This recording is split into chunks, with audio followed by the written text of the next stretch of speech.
Hello student, welcome to my channel. कैसे हैं आप? खुश रहें, मुस्कुराते रहें, दुआओं में याद रखें और मुझे सपोर्ट करते रहें। आज हमने स्टार्ट करना है computer education class 7। So our first topic is introduction to hardware.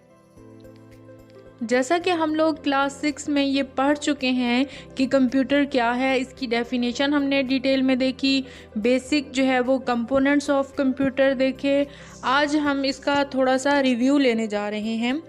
A computer is an electronic machine which process raw data यानी input into meaningful information output and also store output for later use. Computer एक electronic device है जो आपके raw data को meaningful information में change कर सकता है। इसको आप स्टोर भी कर सकते हैं। उसके लिए हमने स्टोरेज डिवाइसेस भी देखे थे कि आप डिफरेंट स्टोरेज डिवाइसेस में उस डाटा को स्टोर कर सकते हैं। A computer works with the help of its components. और कंप्यूटर के कंपोनेंट्स क्या हैं? There are two types of computer components, like first one is software and second one is hardware. जैसा कि हमने क्लास 6 में देखा था कि हार्डवेयर क्या चीज़ है। हार्डवेयर जितने भी फिज़िकल कंपोनेंट ऑफ कंप्यूटर है हम उसको कहते हैं हार्डवेयर। और सॉफ्टवेयर जो इंस्ट्रक्शंस हैं कंप्यूटर को कुछ भी करने के लिए दी जाती हैं वो हमारे पास सॉफ्टवेयर हैं। सो इसको हम डिटेल में देखते हैं। पहले है हमारे पास software. Software is a set of instruction given to computer to perform a specific task. Software एक ऐसी इंस्ट्रक्शंस हैं जो हम कंप्यूटर को किसी भी काम के लिए देते हैं। A software is also called a computer program. For example Microsoft window है, MS वर्ड है, कोरल ड्रॉ है, डिवाइस ड्राइवर, ये सब ऐसे सॉफ्टवेयर हैं जो कंप्यूटर को किसी काम के लिए इंस्ट्रक्शंस देते हैं। Next is hardware. The physical part of computer that we can see and touch are hardware. जिनको हम छू सकते हैं और टच कर सकते हैं, ऐसे फिजिकल पार्ट हार्डवेयर कहलाते हैं। These includes input, output device as well as system unit. System unit भी इसमें आता है, input devices होंगे और output devices। Next हमारे पास है input devices. Devices which are used to enter data into the computer are known as input device. ऐसे डिवाइस जो डाटा को कंप्यूटर में ले जाने के लिए यूज़ होते हैं, सच एज हमारे पास कीबोर्ड है, माउस है, माइक्रोफोन है, स्कैनर है और डिजिटल कैमरा है। Output devices, devices which are used to display or present output are called the output devices such as monitor, printer, speaker वगैरह, कि जो आपके आउटपुट को, आपके रिज़ल्ट को जो है वो शो करने में मदद देते हैं। Next is storage devices. Storage devices hold the data and instruction permanently, like floppy disk, hard disk, CD, DVD, USB, flash drive, etc. कि जो आपके डाटा को परमानेंटली स्टोर करते हैं। Next is communication devices. Devices which are used to communicate and connect a computer with other computers are known as communication devices. इसमें हमारे पास modem जो है वो आता है और मॉडेम की भी फर्दर जो है वो टाइप्स हैं। एक्सटर्नल मॉडेम है और इंटरनल मॉडेम है। System unit. System unit is a box where processing take place. अब बेसिकली ये हमारे पास एक बॉक्स है जिसमें जो है वो इलेक्ट्रॉनिक कंपोनेंट्स होंगे। It consist of main circuit board, processor, power supply और स्टोरेज डिवाइसेस भी इसी के साथ अटैच होंगे। It can be found in different size and shape. Different size और शेप में हो सकता है। System unit protects internal electronic component from damage. ये सारे जो इलेक्ट्रॉनिक कंपोनेंट्स हैं उसको एक बॉक्स में बंद कर दिया जाता है ताकि वो डैमेज से बचे रहें। अब यहाँ पे आपको इस पिक्चर में दिखाया जा रहा है कि एक सिस्टम यूनिट के साथ आप क्या क्या अटैच कर सकते हो या इसमें क्या क्या अटैच होता है। ठीक है, सबसे पहले जहाँ पे दिखाया जा रहा है हार्ड डिस्क है, सीडी डीवीडी ड्राइव है, मोडेम है, मदरबोर्ड है, पावर सप्लाई है, ग्राफिक कार्ड्स है, प्रोसेसर है और रैम। ये सारे जो हैं इलेक्ट्रॉनिक कंपोनेंट्स जो हैं वो इसके अंदर अटैच होते हैं। Usually in personal computer system unit can be found in 2 shapes, ठीक है, वर्टिकली टॉवर शेप में भी हो सकता है और हॉरिजेंटली भी हो सकता है। Next topic is motherboard. Motherboard और system board is the main circuit board. जो आपका मेन सर्किट बोर्ड है उसको आप मदरबोर्ड भी कह सकते हो, सिस्टम बोर्ड भी कह सकते हो। All the components are plugged और कनेक्टेड विद इट। जितने भी आपके कंप्यूटर में कंपोनेंट्स हैं वो यहाँ पर आप अटैच कर सकते हो। Following are some of the hardware component attached to the motherboard. Processor इसी के साथ होगा, इनपुट आउटपुट डिवाइसेस इसी के साथ प्लग्ड होंगे। मेमोरी चिप्स जो है वो आप इसमें इंसर्ट कर सकते हो। एक्सपेंशन कार्ड्स हैं, एक्सपेंशन स्लॉट्स हैं, या अगर कोई स्टोरेज डिवाइसेस हैं तो वो भी आप इसके साथ कनेक्ट करेंगे। Processor work like a human brain. जिस तरह इंसान के लिए इम्पॉर्टेंट है उसका ह्यूमन ब्रेन, इसी तरह प्रोसेसर जो है वो कंप्यूटर का ब्रेन कहलाता है। It is a silicon chip fix on the motherboard. Silicon की एक चिप होती है जो मदरबोर्ड के ऊपर जो है वो एम्बेड होती है। It's primary purpose to carry out the set of instruction and process data efficiently and accurately। Data को प्रोसेस करता है तेज़ी से और एक्यूरेटली, यानी कि उसमें मिस्टेक्स नहीं होती। It is also known as CPU means central processing unit. CPU को फर्दर 2 हिस्सों में डिवाइड किया गया है, ALU and CU। ALU stands for arithmetic and logic unit and CU stands for control unit। ALU को further मज़ीद जो है वो आगे 2 हिस्सों में डिवाइड किया गया है, जैसे है AU arithmetic unit and LU logic unit। Arithmetic and logic unit को मज़ीद जो है वो 2 हिस्सों में डिवाइड किया, अरिथमेटिक एंड लॉजिक यूनिट्स में। अरिथमेटिक यूनिट में क्या होता है, सिंपल आपकी जो कैलकुलेशंस होती हैं, मैथमेटिकल कैलकुलेशंस, वो यहाँ पे परफॉर्म होती हैं। लाइक एडिशन है, सब्ट्रैक्शन है, मल्टीप्लिकेशन है और डिवीज़न है। सिंपल जो मैथमेटिक्स होती है वो यहाँ पे होती है। लॉजिक यूनिट में क्या होता है कि यहाँ पे जो है वो मंतक को देखा जाता है, कंपेयर किया जाता है टू क्वांटिटीज़ को और उसका आंसर दिया जाता है। जहाँ पे आपको एग्जाम्पल में दिखाया जा रहा है 5 + 3 = 8, ठीक है। 5 and +3 भी करेंगे तो ये भी 8 होगा और 8 = 8, तो ये हमारी स्टेटमेंट ट्रू हुई। इसी तरह से आपको फर्दर एग्जाम्पल्स आगे भी दिखाई गई हैं। उसके बाद हमारे पास है control unit. Control unit controls, coordinate or directs all the operation performed by the computer. It does not execute any instruction by itself but directs to the other part of the computer to carry them out। Basically ये control करता है, coordinate करता है different components के बीच में और direct करता है कि किस जो है वो इंस्ट्रक्शन ने कहाँ जाना है और आगे किस कंपोनेंट ने इस पर एग्जीक्यूशन करनी है। It works like a traffic policeman who control the movement and flow of traffic।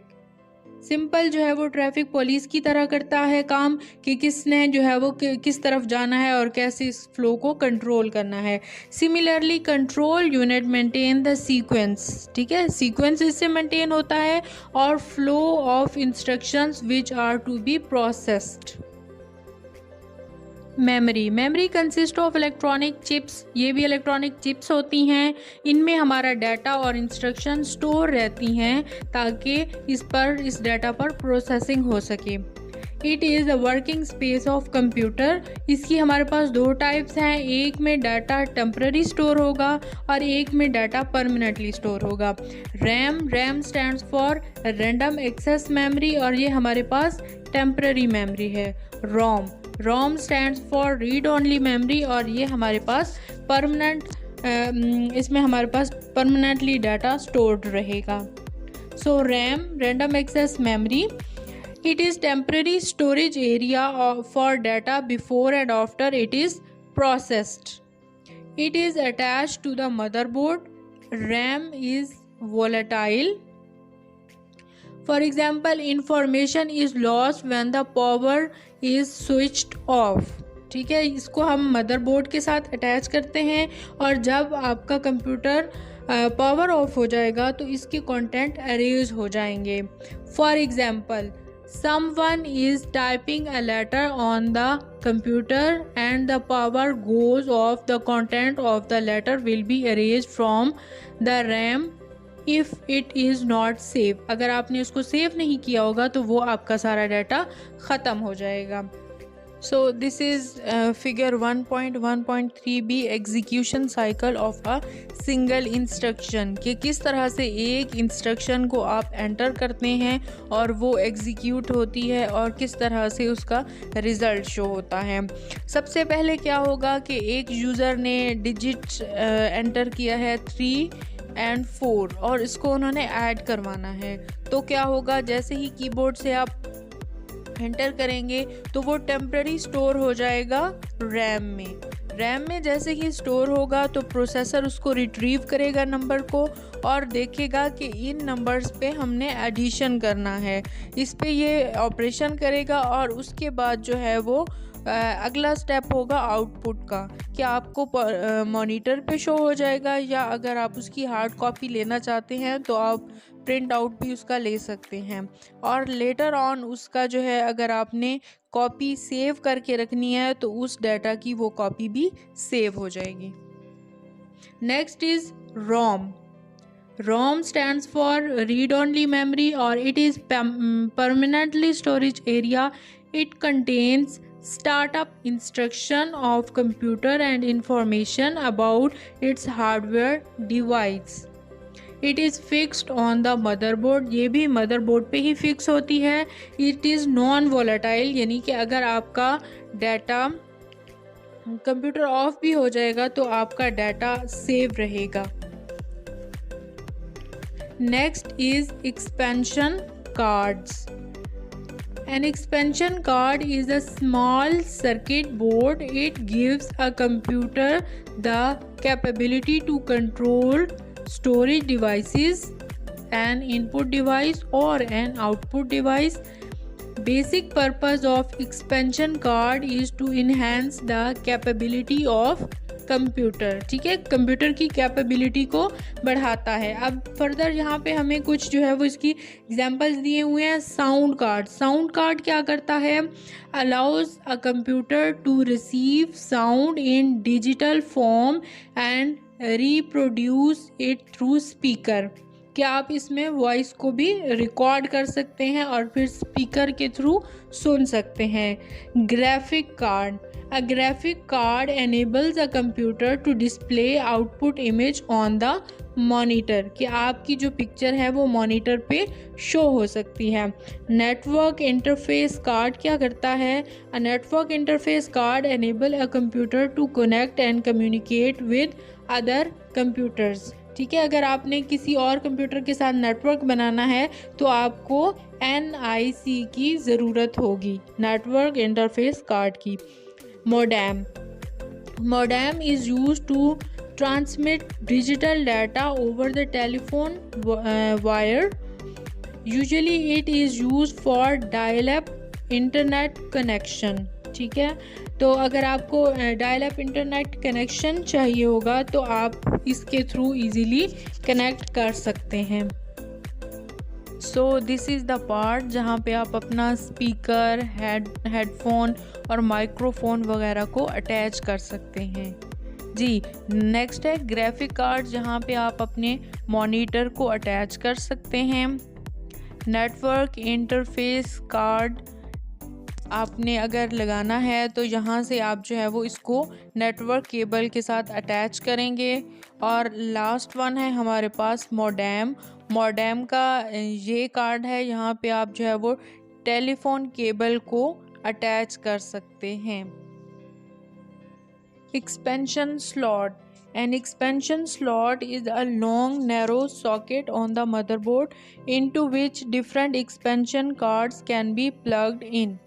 Motherboard के ऊपर लगी हुई ये नैरो सी सॉकेट होती है जिसके अंदर आप एक्सपेंशन कार्ड्स प्लग करते हैं, जैसे हमने डिफरेंट एक्सपेंशन कार्ड्स अभी पढ़े हैं। जी, हमारे पास डिफरेंट एक्सपेंशन स्लॉट्स होती हैं जिनमें फर्स्ट पे आता है ISA इंडस्ट्री स्टैंडर्ड आर्किटेक्चर। ये जो है वो पहले बहुत ज़्यादा यूज़ होता था, लेकिन अब यहाँ पे मॉडर्न कंप्यूटर्स में ज़्यादा यूज़ नहीं होता due to low speed.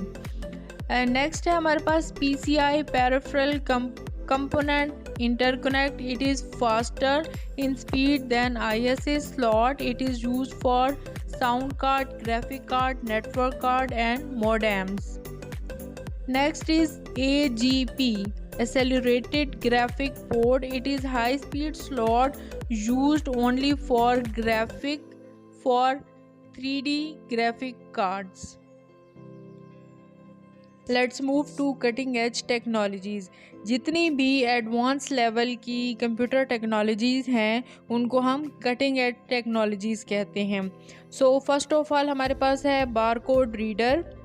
Barcode is a set of light and dark bars यानी lines with different width pasted on the different products. Different products पे हम जो है वो बारीक और मोटी लाइंस जो है वो देखते हैं डिफरेंट विड्थ के साथ। अब उन बार्स में क्या होता है, उनमें उस प्रोडक्ट के बारे में कुछ इन्फॉर्मेशन छुपी होती है। जो आला हम यूज़ करते हैं उस इन्फॉर्मेशन को रीड आउट करने के लिए वो होता है बारकोड रीडर। ये क्या करता है, it gather the information by reading a barcode. उन बारकोड्स को रीड करने के लिए या उसकी इंफॉर्मेशन को देखने के लिए हम बारकोड रीडर को यूज़ करते हैं। Every barcode has the series of number known as UPC, universal product code. It reflects the country of region, manufacturer code, product name and check digits to verify code। यहाँ पे जो है वो इस तरह की कोडिंग में ये इंफॉर्मेशन छुपी हुई होती है। Barcode reader is a laser scanning device. Usually a barcode reader is attach to the computer. आमतौर पे एक कंप्यूटर के साथ इसको अटैच किया जाता है। It translate information stored in the form of a barcode. ठीक है, जो भी इंफॉर्मेशन उसमें हिडन होती है उसको ये ट्रांसलेट कर देता है। The information include batch number and product name etcetera. Barcode reader are mostly use in the supermarket, pharmacy and libraries. इस तरह के जो है वो हमें इन्होंने बारकोड रीडर की डिफरेंट शेप्स दिखा दी हैं। जैसे हमारे पास है टर्मिनल फिक्स बारकोड रीडर, दूसरे नंबर पे है लेज़र बीम्ड बारकोड रीडर और थर्ड पे है hand held barcode reader. Next हमारे पास है फिंगरप्रिंट रीडर। ये क्या करता है, ये हमारे थंब इम्प्रेशन को रीड आउट करेगा। A fingerprint is an impression left by a finger और thumb. Fingerprint reader is a device that capture fingerprint और translate it in the digital code. ये हमारे जो है वो अंगूठे के निशान को या किसी फिंगर के निशान को रीड आउट करेगा और उसको डिजिटल कोड में कन्वर्ट करेगा। This code is compared with the already stored information in the computer. ठीक है, क्रॉस चेक होगा, जो हमारे पहले ही कंप्यूटर में सेव है उसके साथ इसको चेक किया जाएगा। Fingerprint reader is mostly use for criminal investigation. जैसे कि हम जानते हैं कि CID के लिए इसको यूज़ किया जाता है, क्रिमिनल की इन्वेस्टिगेशन के लिए इस चीज़ को बहुत ज़्यादा यूज़ किया जाता है। इसके साथ साथ सिक्योरिटी सिस्टम के लिए यूज़ किया जाता है। Some computer use for login and user authentication, जैसे हमारे मोबाइल फ़ोन्स में भी यूज़ होता है। यहाँ पे आपको पिक्चर में दिखाया गया है कि कीबोर्ड में भी है, आपके कंप्यूटर में भी हो सकता है, इसी तरह से कार सिस्टम में भी हो सकता है, डोर लॉक में भी हो सकता है। और इसके अलावा जो है वो एम्प्लॉय की अटेंडेंस के लिए भी फिंगरप्रिंट रीडर को यूज़ किया जा सकता है। रोबोट्स तो भाई हम सब के फेवरेट हैं। Robot is a machine which is controlled by a software contain in a chip. इनके अंदर एक चिप लगी होती है जिसको फॉलो करते हैं ये, और वो चिप इनको कंट्रोल करती है। Robots are made to help human beings, ये इंसान की मदद के लिए बनाए गए हैं। It is an electronic machine which has ability to interact with the physical objects के साथ ये इंटरेक्ट करती है जैसे ह्यूमन बींग्स करते हैं, तभी तो इनको कहा जाता है mechanical agents. Robots can perform task accurately and efficiently, speed से काम करते हैं और without any error. They are classified on the basis of their design and work they do. ठीक है, डिफरेंट कैटेगरीज बनाई हैं, इनको क्लासिफाइड किया गया है कि इन्होंने कौन कौन से काम करने हैं, उसी लिहाज से इनको डिज़ाइन किया गया है। जैसे यहाँ पे आपको इमेज में दिखाया जा रहा है अ डिश वॉशर रोबोट। ठीक है, इसने बर्तन धोने हैं तो इसका डिज़ाइन भी उसी लिहाज से बनाया गया होगा। डोमेस्टिक रोबोट्स हैं। यहाँ पे तीसरा रोबोट आपको दिखाया जा रहा है जो कि म्यूज़िक को प्ले कर रहा है। ठीक है, इसी तरह से और भी डिफरेंट रोबोट्स हैं जैसे मिलिट्री में यूज़ हो रहे हैं, या जो नासा के बनाए गए हैं जो है दूसरे प्लैनेट्स पे जा रहे हैं तो उनके डिज़ाइन उसी के अकॉर्डिंग होंगे। Robots are used in the different fields such as car manufacturing, medicine, military, and transport, etc. Many factory jobs are now performed by the robots। जो बहुत ज़्यादा मुश्किल टास्क हैं वो हमने जो है वो रोबोट्स को दे दिए बजाय कि वो उसको इंसान करे। Robotic hands are widely used in the factories. ठीक है, फैक्ट्रीज़ में से हादसात का बहुत ज़्यादा ख़तरा होता है, तभी उनको रिप्लेस किया गया है रोबोट्स के साथ। NASA is using robots for space exploration जो है वो एक बहुत ही इम्पॉर्टेंट और डिफ़िकल्ट टास्क है, तो उसको भी रिप्लेस किया गया है रोबोट्स के साथ। My dear student, this is the end of the lecture, और अगले लेक्चर में हम जो है वो इस फर्स्ट चैप्टर की एक्सरसाइज का सलूशन लेकर आएंगे। तब तक अपना बहुत सारा ख्याल रखें, दुआओं में याद रखें और मुझे सपोर्ट करते रहें। Thanks for watching.